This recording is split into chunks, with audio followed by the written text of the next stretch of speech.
There's been some real serious times in Herbalife for me when I felt like saying, hey, that's the end of the deal, okay? Why would it be worth it for me to keep doing this, okay? There's been plenty of times for me like that in Herbalife, okay? When I had my very first meeting and I had the baggie full of powder and I was telling my best friends, and let me tell you something, these guys definitely hurt my feelings.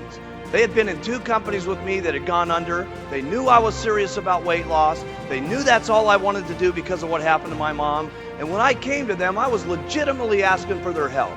I said, listen, you guys, no kidding, man. These other companies went out on us, but we're gonna do this thing, and it's gonna happen, and it's gonna be the most incredible thing that ever happened to us, okay?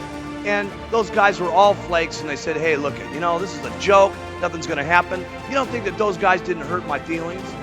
And I didn't think to myself, my goodness, who am I going to go to now after everybody I was counting on to get me started just said that this is a miserable joke? You don't think the next morning I had to wake up and say, my goodness, now what am I going to do? Well, I'll tell you what I did. I started passing out flyers and I started calling people up out of the telephone book. I started going into the newspapers and nobody told me this stuff. I just was desperate. I said, I'm going to make it no matter what.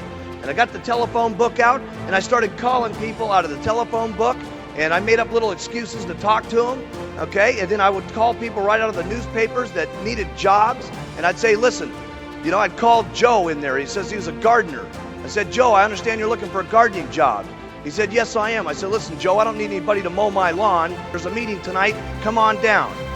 I set up a little stand on the corner on Robertson Boulevard. Cost me about $10, this little stand. And I was actually selling little Dixie cup milkshakes out on the street corner for 50 cents at a time just to get people to try my product back then. Okay? Here's what you do when it's disappointing. Here's what you do when it doesn't look like it's going to work. Here's what you do.